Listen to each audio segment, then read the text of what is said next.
Você já se sentiu substituível? Teve medo de ser trocado? Aquela sensação de que alguém poderia tomar o teu lugar a qualquer momento? Então, o primeiro rei de Israel perdeu tudo e não foi porque Deus quis que ele perdesse. Nós vamos iniciar no canal a partir de hoje uma série chamada Entrando na Mente dele, que nós vamos entrar de fato na mente do que está escrito sobre os personagens bíblicos. E o primeiro que nós vamos entrar hoje na mente dele é do primeiro rei de Israel chamado Saul. Se eu fosse destacar a história de Saul, seria a geração de aparência. Ele é um cara que aparece destacado pela aparência e tudo o que ele faz, do começo ao final da sua história, resulta em querer parecer algo que de fato ele não é. No começo da história de Saul, a Bíblia mostra que Deus estava meio que irado com o povo, porque o povo não queria mais que só Deus fosse seu rei.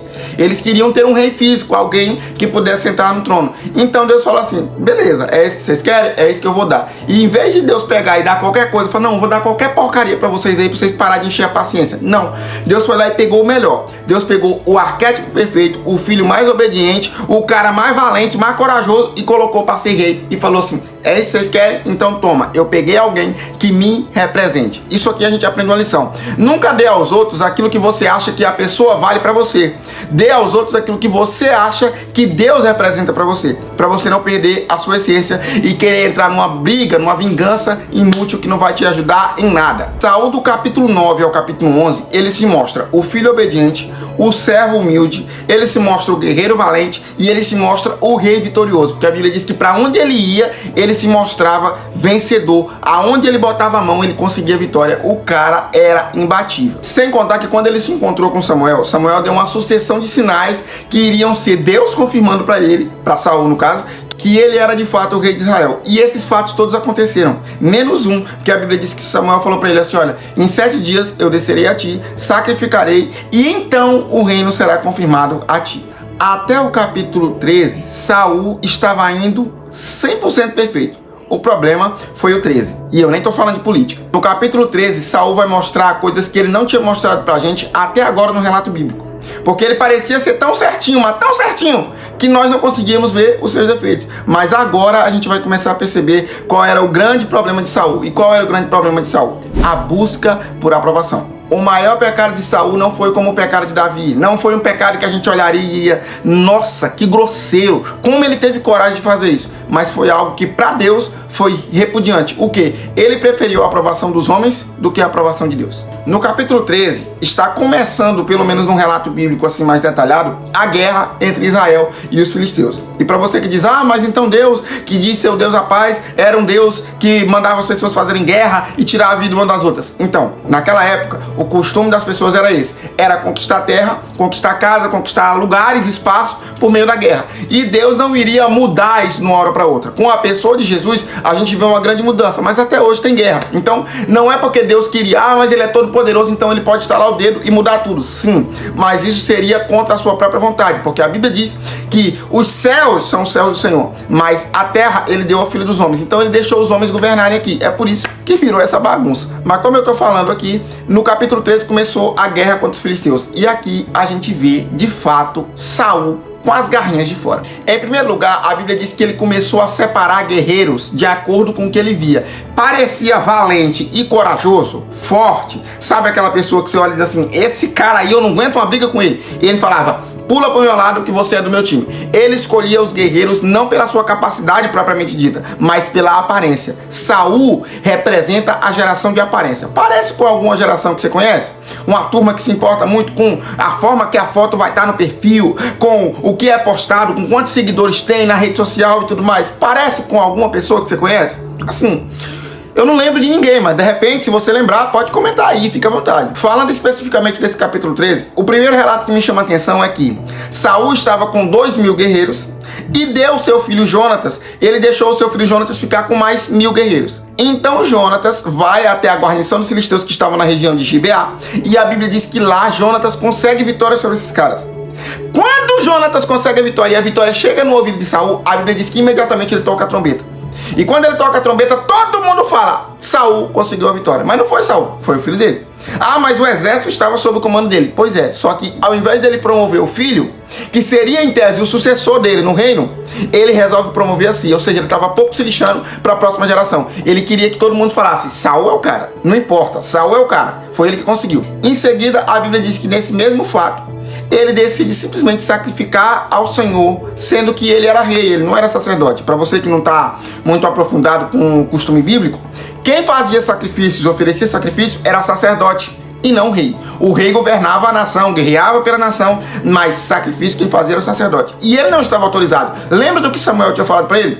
Me espera 7 dias, que em 7 dias eu descerei a ti, sacrificarei e o reino será então confirmado nas tuas mãos. A Bíblia diz que ele até esperou os 7 dias. Mas ao invés de ele continuar esperando Samuel, a Bíblia diz que ele simplesmente olha o povo se espalhando. E novamente, a busca por aprovação das pessoas. Quando ele percebeu que estava perdendo a popularidade ali, que as pessoas estavam saindo de perto dele, ele se desespera. Ele quebra a lei de Deus, chuta o pau da barraca e fala: vamos sacrificar. Já que Samuel não veio, então eu tenho uma liberdade para fazer aqui alguma coisa. E ele vai e sacrifica. Curioso é que a Bíblia não diz que Samuel chegou ao 8º dia. A Bíblia diz que assim que ele acabou de fazer o sacrifício, Samuel apareceu. Eu não sei se ele olhou pro relógio e falou assim: rapaz, o sol já tá se pondo, Samuel não vai vir mais, e eu tenho que ser ágil, eu tenho que correr, então eu vou fazer isso logo. E isso lhe custou o reino. Quantas vezes a gente não é precipitado? Quantas vezes a gente não é ansioso? A gente fala: não, mas isso aqui eu posso pegar, é rapidinho, eu posso fazer isso logo. E aonde a gente se arrebenta? Curioso é que, mais uma vez, quando ele vai se justificar diante de Samuel, a Bíblia diz que ele diz: eu estava diante do povo, o povo estava se apartando de mim, eu estava ficando meio que sem exército, vamos colocar assim. Então, por conta disso, eu decidi agir rápido. E esse foi o estopim da queda de Saul. Vale destacar também que nesse próprio capítulo 13, a Bíblia diz que a arca de Deus, a arca da aliança, estava com Saul. Quando a gente vai ler lá em 2 Samuel capítulo 6, quando a Bíblia diz que Davi, depois de 20 anos, resolve buscar a arca da aliança e trazer para o povo de Israel, a gente pensa que Saul não teve essa oportunidade, mas ele teve. A arca estava com ele. No entanto, em vez de ele levar para o povo, ele decidiu botar no campo de batalha e falar assim: quer saber? Eu vou ficar com a presença de Deus, eu vou ficar com o artigo de Deus, eu não vou mandar pro povo. Ou seja, era um cara que achava que tudo ia ser feito a partir dele, era aquele cara controlador. Sabe aquele cara controlador que acha que tudo depende dele e se não for por ele, Deus não age, não acontece nada? Então, infelizmente, existe algumas pessoas assim. Eu não conheço, mas você deve conhecer. Se você conhecer, não marca aqui não, porque senão pode dar problema para você. Mas Saul era esse tipo de cara. A Bíblia também mostra que esse cara, ele tinha uma crise de religiosidade muito doida. Porque numa hora, ele chutava o pau da barraca e dizia assim: já que Samuel não veio, eu vou sacrificar. Ele olhava e dizia assim: ah, já que a arca da aliança está aqui, eu vou ficar aqui comigo, vai ficar aqui, eu vou morrer abraçado com ela. Em outro momento, ele dava louco e dizia assim: quer saber? A partir de agora, quem colocar comida na boca antes de eu acabar com os filisteus, vai sofrer o peso da minha ira e eu vou aniquilar. A Bíblia diz que o próprio Jonatas, filho dele, que tinha conquistado a vitória sobre a guarnição dos filisteus, provou um pouco de mel, porque não tinha ouvido o voto do pai, não foi por rebeldia, ele não tinha ouvido o voto do pai, provou um pouco de mel. Saul acabou lançando sorte entre ele, seu filho e o povo, a sorte acabou caindo sobre seu filho, e por conta disso ele estava disposto a tirar a vida do próprio filho. Quantas pessoas você conhece que por conta da busca, a aprovação das pessoas, sacrifica a família? Talvez eu estou falando com alguém que aconteceu isso com você. Se aconteceu isso com você, eu tenho a dizer o seguinte: se ajoelhe, peça perdão e misericórdia ao Senhor. E como diz Jeremias, talvez ainda haja esperança para você. A gente vê aqui a luta dele contra Amaleque no capítulo 15.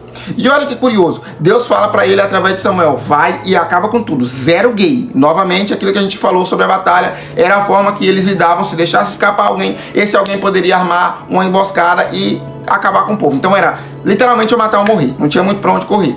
Então Deus fala pra ele: vai e acaba com tudo. O que ele faz? Novamente, por conta do raio da busca por aprovação, ele ao perceber que o povo decidiu que seria melhor poupar a coisa bonita, as coisas legais, as coisas interessantes, as pessoas que eles olharam e disseram assim: eu quero pra mim. Eles decidiram poupar. Então Saul, pra não contrariar o povo, falou: tudo bem, eu aceito. E por conta disso, o que aconteceu? O próprio Samuel veio e falou assim: peraí, que palhaçada é essa aqui? Por que eu tô ouvindo zoada onde não era para estar ouvindo nada? Não, é porque a gente pegou o melhor do que sobrou lá dos despojos e a gente decidiu sacrificar o Senhor. Aí surge aquele versículo que todo mundo conhece. Deus prefere obediência ao invés de sacrifício. Nesse sentido, ele estava simplesmente se postando diante do povo e dizendo assim: o que eu quero é a aprovação das pessoas. Não estou nem aí para a aprovação de Deus. Eu quero que se dane se for preciso. Eu quero que as pessoas me aprovem. E por fim, a gente vê aonde começa a rivalidade dele com Davi. Não foi porque Deus ungiu a Davi. Não foi porque Deus escolheu a Davi. Foi primeiro porque ele rejeitou a Deus. E depois que ele rejeitou a Deus, aí a gente vê um grande sinal: a comparação. Algumas mulheres tiveram a brilhante ideia de cantar aos ouvidos de Saul a seguinte canção: Saul venceu milhares e Davi seus 10 milhares. Cara, quando Saul ouviu isso, ele ficou maluco. Ele falou: quer dizer que depois de tudo o que eu fiz, todo o esforço que eu fiz para poder agradar as pessoas, me deram milhares e deram 10 milhares a Davi, que venceu esse gigantinho? É sério? E por conta disso, ele decidiu passar a vida inteira buscando a vida de Davi. E como resultado disso, a Bíblia vai mostrar em 3 fatos. Ainda no capítulo 13, que ele clamou a Deus e Deus não o ouviu. A Bíblia também vai mostrar no capítulo 16 que um espírito da parte do Senhor o possuiu. E a Bíblia também vai mostrar lá no capítulo 28, onde ele consulta uma pitonisa de Endor, que ele clamou a Deus e Deus não o ouviu. Então ele foi até essa mulher em busca de alguma resposta. Por quê? Porque ele começou a ter aquela sensação de abandono espiritual. Parecia que Deus sabe quando o céu tá de bronze e você sabe que fez besteira. Pois é isso aí. Não é aquela sensação de Deus tá me deixando sozinho para ver até onde eu posso aguentar. É aquela sensação de eu fiz besteira, eu sei aonde eu pisei na bola, eu sei aonde eu falhei, mas eu não quero me consertar, eu quero continuar errando. Então por conta disso eu tô me sentindo sozinho, porque você sabe. Todo mundo pode colocar o dedo na sua cara e falar um monte de coisa para você, mas você sabe exatamente aonde você pisou a bola. A minha pergunta para você é: faz sentido para você essa mensagem? Cara, será que você é o tipo de gente insegura? Será que você é o tipo de gente que se compara com todo mundo e que sente um forte abandono espiritual porque sabe que pisou na bola, sabe que falhou, sabe que precisa corrigir seus erros, mas não teve coragem de corrigir? Se esse é o seu caso, eu não estou vindo aqui te julgar, eu estou vindo aqui te alertar. Deus está te dando uma chance através desse vídeo. Se esse vídeo apareceu para você, é porque Deus está te dando uma chance de arrependimento e mudança. Não é o caso de você simplesmente se enfurnar como Saul e dizer assim: não, Deus já tirou o rei, não tem mais nada, então que se dane. Talvez seja o caso de você dizer como Davi: beleza, o Senhor pode tirar de mim o que o Senhor quiser, mas não retire de mim o teu Espírito Santo. Então, se essa mensagem serviu para você, eu quero que você comente aqui: eu estava precisando ouvir isso, eu estava precisando receber essa mensagem. Eu quero te convidar também a compartilhar essa mensagem com o máximo de pessoas que você puder, a se inscrever no nosso canal para receber mais vídeos como esse, para continuar essa série. E também quero te pedir para você curtir esse vídeo. Se essa mensagem te abençoou, curta para poder esse vídeo ser recomendado para mais pessoas, beleza? Que Deus te abençoe e até o próximo vídeo nessa mesma série, Entrando na Mente dele. Valeu!